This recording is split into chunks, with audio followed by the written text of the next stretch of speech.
Let's have some blood.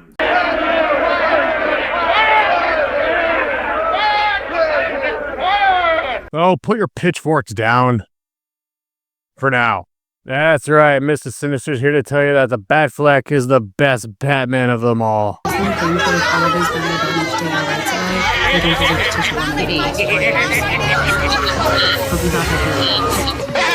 Coming right off the heel clicks from Frank Miller, one of the best renditions that I've ever seen, he had the intelligence and the brain alone to make kryptonite bombs go after Superman. He's just a human. Yes, I know it's the only one we've seen on screen yet, but this guy had the brains to do it. You think Batson could have done that shit? No. But as far as Frank Miller's version goes, Ben Affleck pulled off the genius brain, and honest, the aesthetic look alone, yeah, the guy crushed it. He got fucking jacked, and it was an old brute. The way he was able to cipher everything to learn about the metahumans to even get the Justice League going.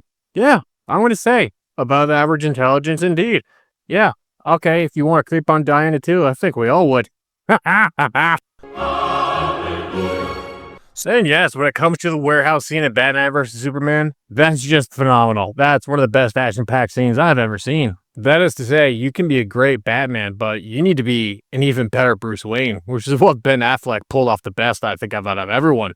That is to say, his Bruce Wayne knew when to be cunning, conniving, and even when needed, charismatic. It worked off very well. Even when he had to talk against Superman, even though you couldn't tell that that's him with those fucking glasses there. Good job, Benny. I think J-Lo, who stole more stones than Thanos, might have gotten to your head a little bit. But, needless to say, he was doing this very well. Even stopped Harley Quinn from drowning in Suicide Squad. Damn, man, this guy's always fucking prepared. He's like the best fucking Boy Scout ever. Yes, Batman in this version does kill people, and he absolutely tunes them up. And honestly, I'm here for it. Now, obviously, the fact that he killed people in this one in Zack Snyder's verse, a lot of people were not happy with. And honestly, I understand. I get it. But it's nice to see somebody go a little dark, a little gritty sometimes. Yes, he did go very dark. Honestly, no one should be fucking surprised about this. I enjoyed it. Now, when it comes to the Bruce Wayne-Batman dichotomy, yes, Zack Snyder gives the best version of that with Ben Affleck, in my opinion. It worked out very well. You needed to have that dichotomy of the playboy billionaire, no offense, Tony, even to the good Batman, the vigilante at night. Now, when it comes to the Batinson, needless to say, Robert Pattinson worked his way out of the Twilight Saga and honestly did a very good job of the Batman. I quite enjoyed it, and I was impressed with his work. He was a very good Batman. It was nice to see a year one Batman that actually did some real intensive detective work. It was very good to see. This was portrayed very well, even the way that Matt Reeves was able to depict Gotham. But unfortunately, he was a great Batman. But when it came down to Pattinson, even being a Bruce Wayne, I couldn't feel it. He was too mopey, too depressed. And I understand that's going to be part of his development, but this guy was one My Chemical Romance song away from just ending it himself. He couldn't deal with it practically. The Batman was great. And honestly, I do recommend this movie. I was very impressed. Robert Pattinson is a phenomenal actor. It's great to see him show off his acting chops more than what he can do. And actually doing some detective work was nice to see. Now, when it comes to Christian Bale, done by Christopher Nolan, this is obviously going to be my second favorite. I love the way that Christian Bale portrayed his work as Batman. And yes, he was a pretty good Bruce Wayne. But when it comes to sticking the landing as far as the detective work, wasn't really my thing. But ultimately, Christian Bale is a phenomenal actor, and I will always give credit where credit is due. The Dark Knight and The Dark Knight Rises were some of the best performances that he has done at Batman, and they were truly done by phenomenal actors and a great cast. This is something I always take into consideration as well. And when it comes down to it, you just can't beat Heath Ledger's performance as Joker. Heath Ledger and Christian Bale work perfectly together. Now, where would we be in a Batman dialogue breakdown if we did not have the OG himself, Michael Keaton?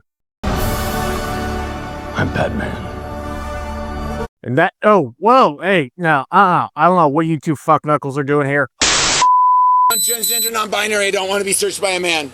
I'm transgender, non-binary, and I don't want to be searched by a man. I claim my Fourth Amendment rights. Oh! Ew! Dude! What the Even going back over 30 years ago, Tim Burton gave us some of the best work that we have ever seen as Michael Keaton's Batman. He did a phenomenal job. And we're just going to forget about The Flash. That was just pathetic.